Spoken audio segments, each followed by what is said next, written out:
Today at the Lost River Wood Shop, we're stabilizing wood. Stick around.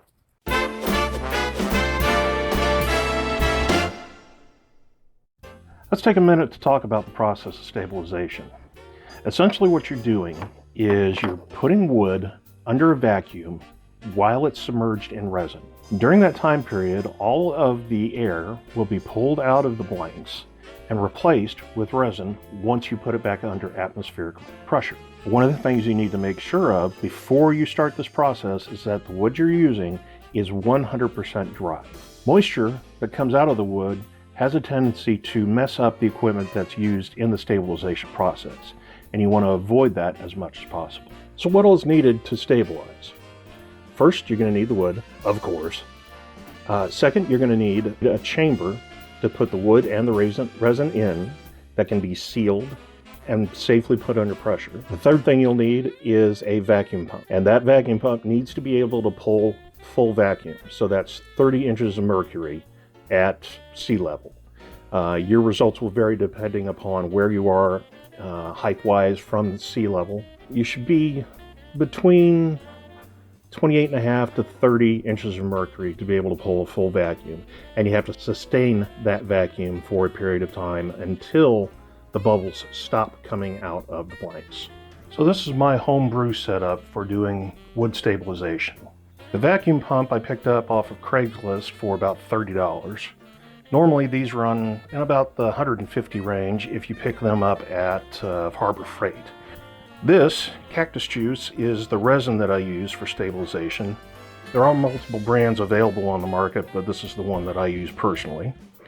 And then this is my homemade vacuum chamber. I've just loaded the resin that's been previously used into my vacuum chamber. And the nice thing about this resin is that it doesn't set until you bake it. Now it does have a shelf life of 18 months, but I've had this for about 12 months now and have done several stabilization processes with it, and it still works fine. It looks a little dirty compared to the clean stuff, but the nice thing about stabilizing wood is a filter. So the remnants in here won't get sucked into your blank. It'll just pull in the liquid resin.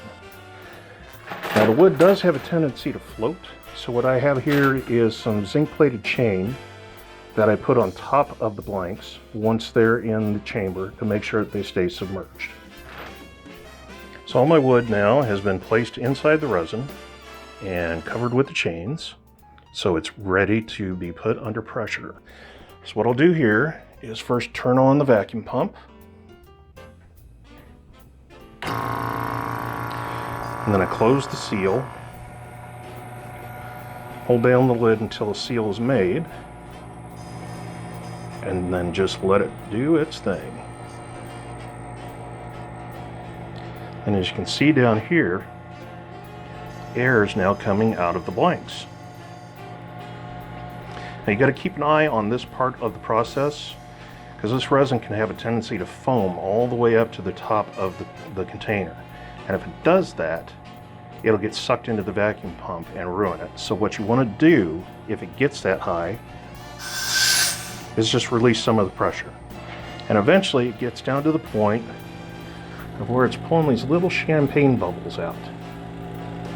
And this can go on for up to 24, sometimes even 48 hours. It just depends on the size and porosity of the wood that you're doing. So this right now is ready to just be left under vacuum until it stops bubbling. And once that happens, we'll pick up with the process for the next step.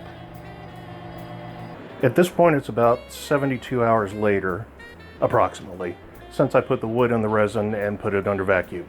Got it right that time. So what I've done is taken the lid off, and the next thing I'm going to do is pull the wood out of the resin and allow it to drain for a little while. I want to make sure that all of the resin on the outside of the blanks has had an opportunity to drain off as much as it wants to, because once you put this under heat and set it, If there's any of that resin that sets on the surface, you have to clean that off before you cast it. It won't bond with the other resins very well and basically creates a void in the finished blank. Next step is I'm just going to let those sit there for a few hours and drain into this tray. Nice thing about that is, as well, that I can reclaim any of this resin that falls into the tray, put it back into here. Well, actually, this will end up getting stored in a plastic container. According to the creator of this resin, glass contains a free radical that can cause this resin to spontaneously cure. So he advises to keep it in a plastic container. So, the more you know.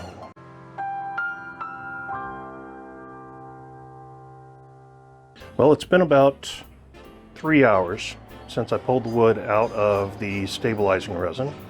I've got my oven preheated to 200 degrees, which is the temperature that you need to put the wood in at and leave it for about 3 hours. Actually, it looks like I could come up a couple degrees. Now, what you're wanting to do is heat the wood up all the way through to 200 degrees, and that will cause the resin to cross-link and cure. So the pieces I'm going to be doing right now is this spalted hackberry and the 3 pieces that came out of the floor from the shack used in The Evil Dead. These 3 are going back to their owner, a friend of mine. I told him I'd stabilize them and cast them for him. There'll be more on those later. And this one is kind of special. This is for a fellow YouTuber. You'll get to meet him in a little while. After this is cured, we're going to take a road trip and hand this off to him so that he can turn it, and you'll see what he'll make out of it. So hang on, let me get this stuff loaded into the oven. The wood has all been loaded into the oven now, so I got 4 pieces in there. When you put it in, you want to make sure they're not touching.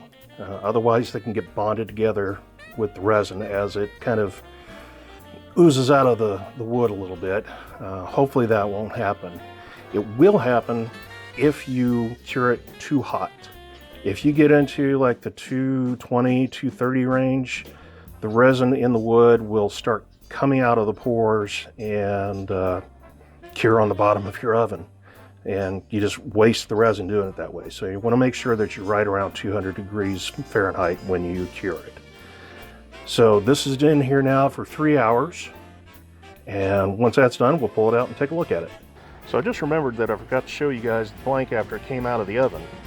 So you can see here, there's a little bit of bleed out of the resin on the bottom where it was resting on the rack inside the oven. And that's fairly normal for this kind of process.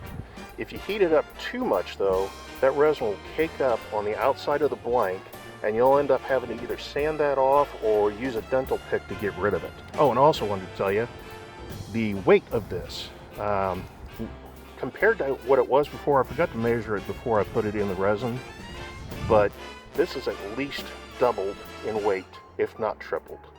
That's how much resin was absorbed by this blank. We're going to take you in and introduce you to who's going to be turning this blank. Hold on just a sec. All right, guys, let's see if he's busy. I'm sure he's up to something.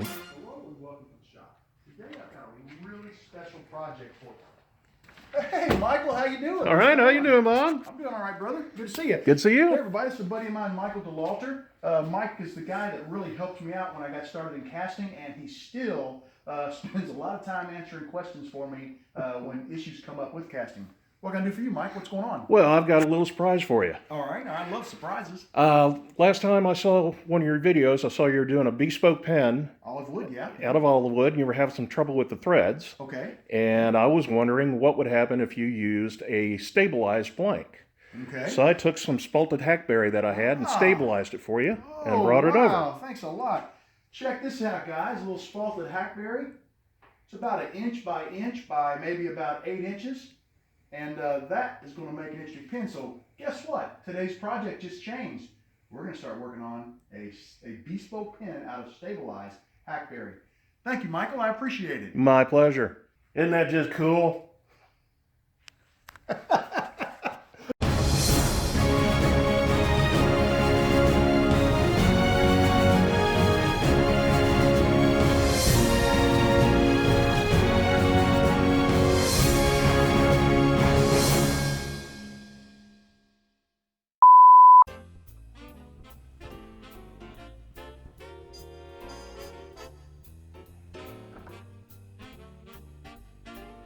I'm ready for my close-up, Mr. DeMille.